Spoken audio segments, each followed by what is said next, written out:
under this argument, the infant industry argument, when is government intervention justified? What are the conditions that we should be looking at? Well, there are several conditions. I would say there are three main conditions which should be satisfied. First, the industry has to have some learning potential, obviously, so that over time, as producers gain expertise in production, the cost should go down.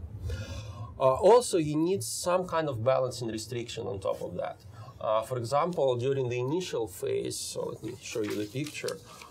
During the initial phase, consumers and the government, they spend money to support this industry. So there are costs initially.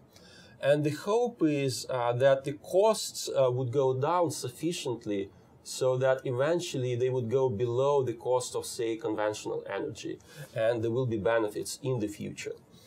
And so the balancing condition which is required is that the costs will be offset by future benefits, appropriately discounted, of course.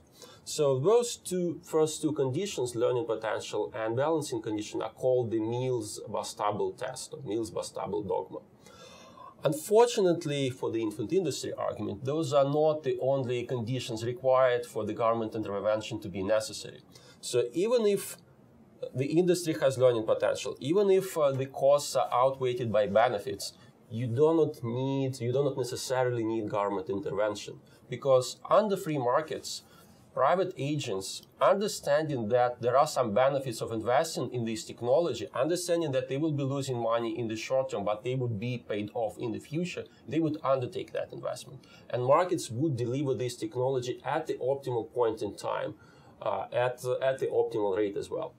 And so what is needed for government intervention to be necessary in this case is some kind of market imperfection, market failure. And in the literature, there have been several sources of that market failure discussed, and some of them were discussed in the context of renewable energy as well.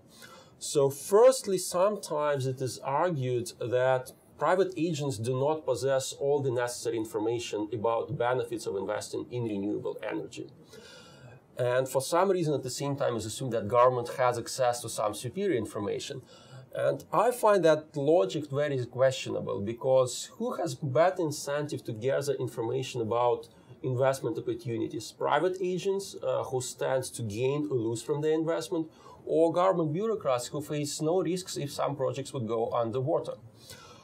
Second market imperfection, which is mentioned, is capital market imperfection. So sometimes, especially in the context of renewable energy, people argue that the projects are so long-term, are so uncertain, that financial system would not provide sufficient funding to them, and that's why we need government to interfere.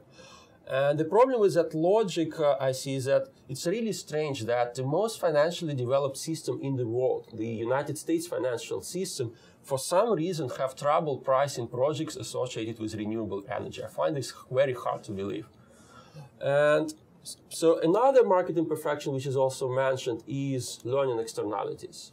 So I guess it's easy to explain it by means of examples. So assume you, Jeff, and me are both producers of solar panels. And assume you think of investing a lot of money into research and development, how to make a new design for solar panels, which would make them much cheaper than they currently are.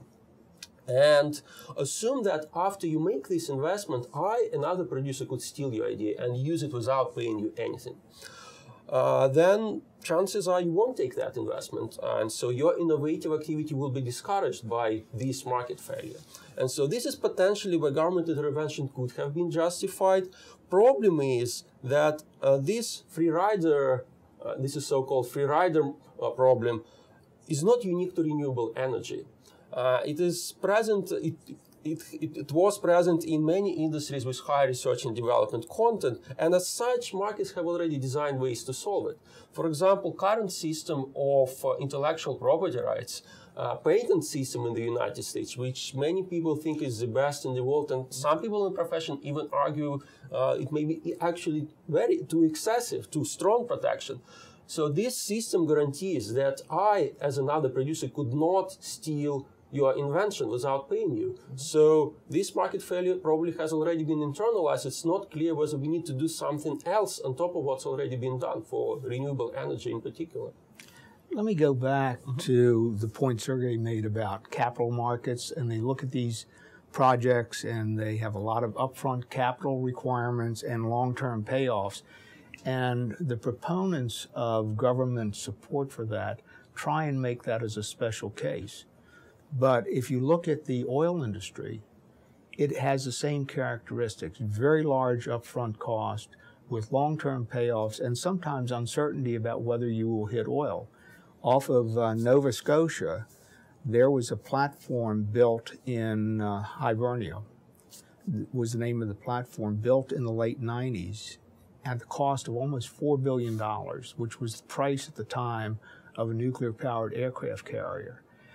It was in an area called Iceberg Alley, lots of environmental risk, not a guarantee that they would produce oil, but if they produced it, they were talking about decades to recover their cost and make a profit. So that argument, if you peel it away, does not stand on the facts in history.